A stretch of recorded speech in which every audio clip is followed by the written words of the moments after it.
दिन के बाद डोंगराले पहुंचे। खैर वो उनका मसला है, लेकिन शहर के अंदर अच्छाई और बुराई का नारा देने वाले और अच्छाई और बुराई के स्टार प्रचारक भी तो पॉक्सो के अंदर आज उनके वो भी तो जेल की सलाखों के पीछे है। डोंगराले का केस भी पॉक्सो का केस था और शहर के अंदर आपकी पार्टी के स्टार प्रचारक आज जो जेल की सलाखों के पीछे हैं उनके ऊपर भी पॉक्सो का केस। आप अपनी पार्टी के स्टार प्रचारक जो पॉक्सो के अंदर जेल की सलाखों के पीछे है उनके ताल्लुक से कहते हो कि गुनाह किससे नहीं होता, हम सब गुनहगार हैं। राजनीति, आंदोलन, किसान, करप्शन, गरीबी, इन सभी मुद्दों पर आवाज उठाएगा अब तक न्यूज इंडिया। सत्ता के आगे जब भी सवाल कमजोर पड़ने लग जाए तो सवाल उठाने पड़ते हैं। बोल के लफ्ज आजाद है तेरे, बोल के सच जिंदा है अब तक।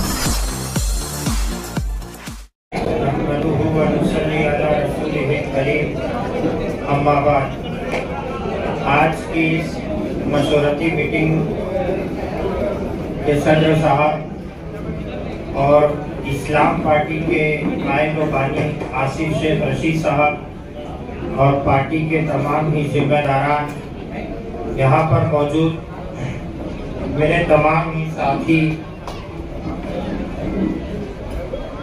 नौजवान दोस्तों और बुजुर्गों, किसी शायर ने कहा था बात जो पर्दे में है वो बात भी खुल जाएंगी, बात जो पर्दे में है वो बात भी खुल जाएंगी, कल तलब खुद पे तेरी जात भी खुल जाएंगी।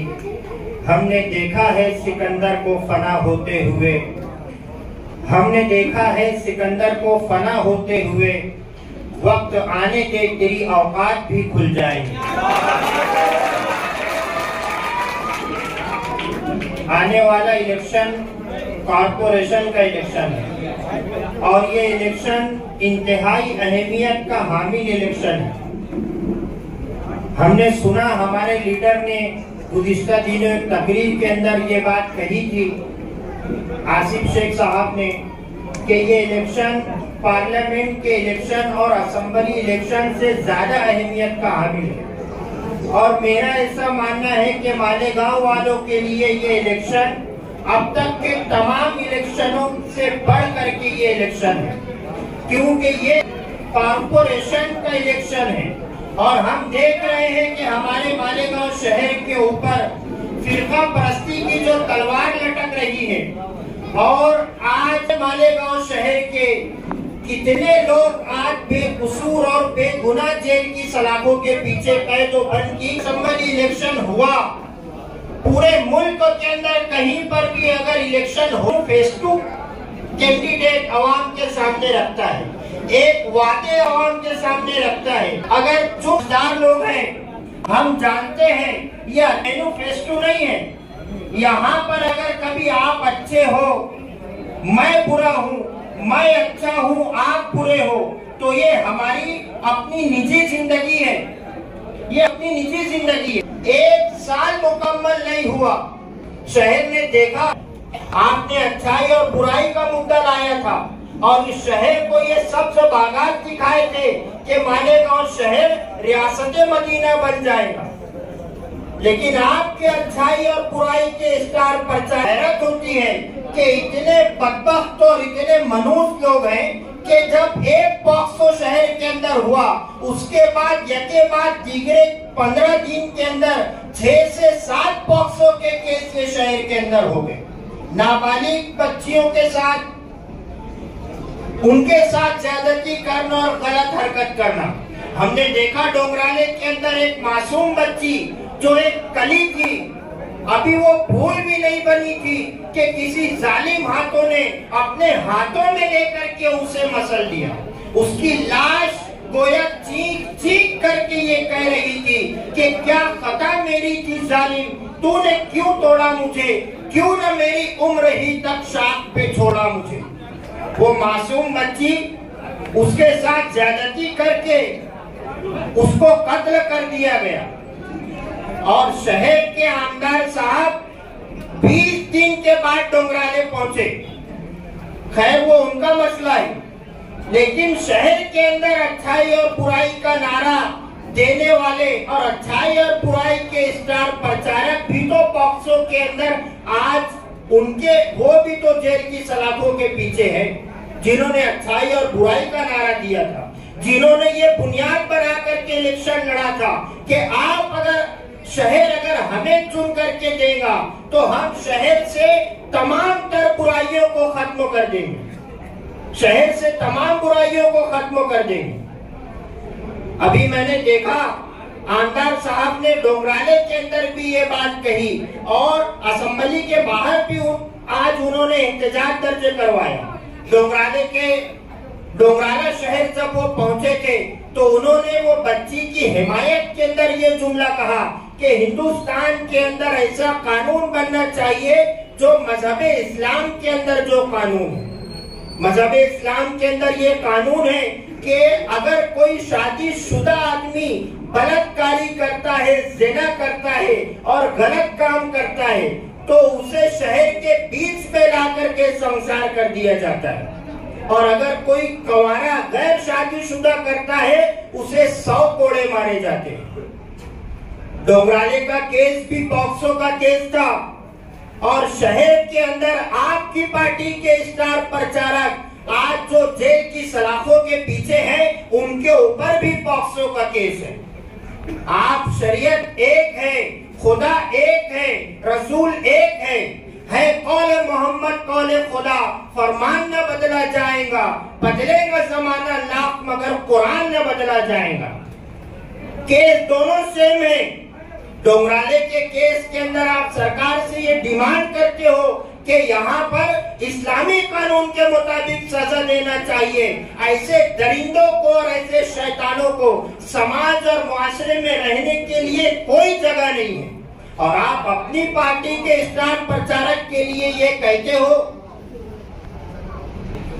केस दोनों सेम है। डोंगराले का केस भी पॉक्सो का केस है और शहर के अंदर उनकी पार्टी के स्टार प्रचारक के ऊपर जो केस बना वो भी पॉक्सो का केस है। आप डोंगराले के दरिंदे, डोंगराले के आरोपी के ताल्लुक से ये कहते हो कि इसे इस्लामी कानून के मुताबिक सजा दी जाए।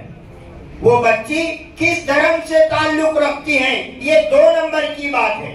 हमारा ईमान है, यहाँ सब हमारे मुसलमान भाई बैठे हैं। सरकार दो आलम सल्लल्लाहु अलैहि वसल्लम की हदीस है, कुल्लु मौलूदिन युलदु अला दीनी फितरा, हर बच्चा दीने फितरत पर पैदा होता है, हर बच्चा मुसलमान पैदा होता है। और आप शहर के पॉक्सो के आरोपियों के ताल्लुक से कहते हो कि गुनाह किससे नहीं होता।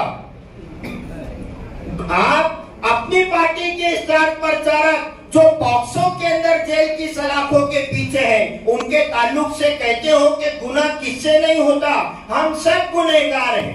कुल्लु बनी आदम खत्ताऊन खैरुल खत्ताईन तव्वाबून, आदम की औलाद तुम सब के सब गुनहगार हो। आपने अपने जो पॉक्सो के सुपरस्टार थे आपने उनको क्लीन चिट दे दी, और डोंगराले के आरोपी के ताल्लुक से आप कहते हो कि इसे इस्लामी कानून के मुताबिक सजा दी जाए। इस्लाम का नजरिया ये नहीं है। अल्लाह के नबी सल्लल्लाहु अलैहि वसल्लम के जमाने में अरब की एक बहुत मालदार, मशहूर और रईस खानदान की औरत ने चोरी की। जब वो केस सरकार दो आलम सल्लल्लाहु अलैहि वसल्लम के पास आया तो अल्लाह के नबी ने कहा कि उसके हाथों को काट दिया जाए। कुछ लोगों ने कहा कि या रसूल अल्लाह ये बहुत रईस, अमीर और जानी पहचानी खानदान से ताल्लुक रखने वाली खातून है। अल्लाह के नबी ने उस वक्त जो जुमला कहा था वो ये था कि ये चोरी अगर फातिमा बिन्त मोहम्मद भी करेंगी तो उसके भी हाथ ये शरीयत में काटे जाएंगे। और आप ये दोहरा किरदार, उनके लिए कुछ और सजा की मांग, अपने हीरोज के लिए कुछ और सजा की मांग। निखत अमरोही का एक गीत था, मैं तुझको सिखाऊं प्यार, अरे रे बाबा ना बाबा, दोहरा है तेरा किरदार, अरे रे बाबा ना बाबा। ऐसा तो नहीं चलेगा ना सरकार। आप किस सिमत में कैसी सियासत, कैसी बात कर रहे हो। शहर के अंदर मोहम्मद कैफ नामी बच्चा था, उससे पहले एक बच्चे के साथ ज्यादती करके उसका कत्ल कर दिया गया।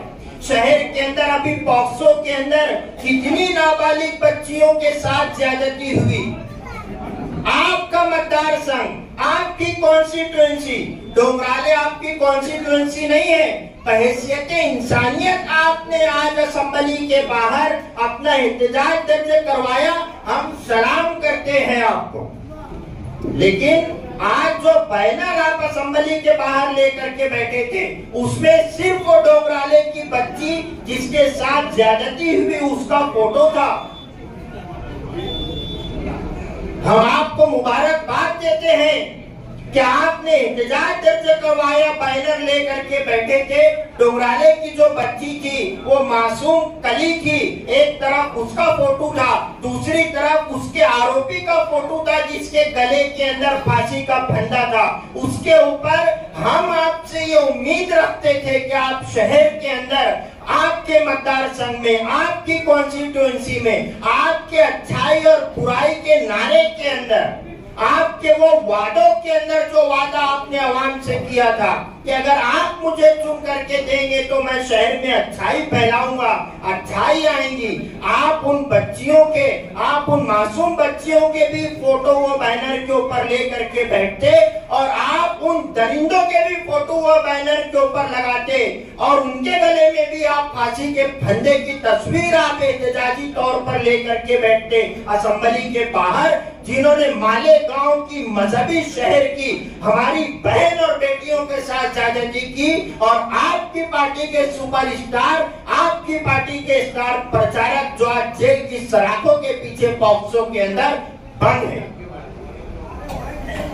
आपको और मुझे तो है, मैं तो ऐसा सोच रहा था कि ये इतने शर्मिंदा होंगे कि ये आएंगे नहीं अवाम के दरमियान में उम्मीदवारी कर, उनका वादा करने के लिए, और इनका लीडर भी नहीं आएगा अवाम के दरमियान में अपने उम्मीदवारों के लिए वोट मांगने के लिए। शर्म हया भी कुछ चीज होती है। अल्लाह के नबी सल्लल्लाहु अलैहि वसल्लम के जमाने के अंदर एक औरत से ज़िना हो गया, एक औरत से ज़िना हुआ। वो आई, उसको ये डर था कि दुनिया की सजा, वो शर्मिंदा थी अपने गुनाह के ऊपर। उसको ये डर था कि मरने के बाद मेरे साथ अल्लाह की सजा बड़ी है, उससे बेहतर है कि मैं दुनिया के अंदर उसका नबी और उसकी शरीयत जो सजा दे दे वो सजा मुझे कबूल है। वो आई और उसने कहा कि अल्लाह के नबी मुझसे ज़िना हो गया। अल्लाह के नबी ने चेहरा दूसरी सिमत कर लिया, वो दूसरी सिमतों से आई। अल्लाह के नबी ने चेहरा फेर लिया, वो फिर आई। अल्लाह के नबी ने कहा कि जाओ, जब बच्चे की पैदाइश हो जाएगी, जब आना। बच्चा पैदा हो गया, जब वो औरत आई, बच्चे को गोद में लेकर के सरकार दो आलम सल्लल्लाहु अलैहि वसल्लम मुझसे ज़िना हो गया। अल्लाह के नबी ने कहा जाओ, जब रोटी खाने लग जाएगा जब आना। वो औरत चाहती तो चाहती, उसका और अल्लाह का मामला था, अल्लाह के दरमियान तौबा और इस्तिग़फ़ार करती, अल्लाह उसे माफ कर देता था। वो बच्चा रोटी खाने के काबिल हुआ, वो बच्चे के हाथ में रोटी का टुकड़ा पकड़ा करके वो औरत अल्लाह के नबी की बारगाह में आई और अल्लाह के नबी से कहा कि मैं शर्मिंदा हूँ अपने गुनाह पर, मैं शर्मिंदा हूँ अपने किए कराए पर, मुझसे गलती हो गई है। मोहम्मद सल्लल्लाहु अलैहि वसल्लम की शरीयत में जो सजा है वो मुझे सुना दीजिए। कल रोज से कयामत अल्लाह के दरबार की सजा मैं बर्दाश्त नहीं कर पाऊंगी। मेरा बच्चा रोटी खाने के काबिल हो गया, उसके हाथ में रोटी दे करके मैं लाई हूँ। अल्लाह के नबी ने वो बच्चे को लेकर के किसी दूसरे सहाबी को बच्चे को दिया और कहा कि ये औरत को संसार कर दो। पहला पत्थर हजरत खालिद इब्ने वलीद ने जब वो औरत को मारा, खून का फव्वारा उठ करके हजरत खालिद इब्ने वलीद के कपड़े पर आकर के लगा। हजरत खालिद इब्ने वलीद ने कराहत महसूस की। अल्लाह के नबी ने कहा कि खालिद, यह औरत की तौबा अल्लाह ने ऐसी कबूल की, अगर इसकी तौबा मदीने के अंदर तकसीम कर दी जाए, अल्लाह पूरे मदीने की मग़फ़िरत कर दे। एक गैरत होती है, एक हसासियत होती है, एहसास होता है, अपने गुनाह पर शर्मिंदगी होती है। एहसास और अमल की चिंगारी जिस दिल में फरोजा होती है, उस लब का तबस्सुम हीरा है, उस आंख का आंसू मोती है। आज कॉर्पोरेशन इलेक्शन अनकरीब है, ये फिर कोई नया जाल लेकर के पुराने शिकारी निकलेंगे। अब वक्त तो मेरा बहुत ज्यादा हो गया, आसिफ भाई और दूसरे मुकर्रिरीन आपको बताएंगे तफसील से, लेकिन मैं एक वादा आपसे करके जा रहा हूँ, एक गुजारिश करके जा रहा हूँ कि एक गलती हमसे हुई, मजहबी सियासत कहो या जज्बाती सियासत कहो या अच्छाई और बुराई का नारा कहो, लेकिन इस इलेक्शन के अंदर हमें बहुत सोच समझ करके, बहुत एहतियात के साथ इस्लाम पार्टी के जितने भी उम्मीदवार रहेंगे उन उम्मीदवारों को भारी अक्सरियत से चुन करके कामयाब करना है। वाखिरु दावाना अनिल हम्दुलिल्लाहि रब्बिल आलमीन।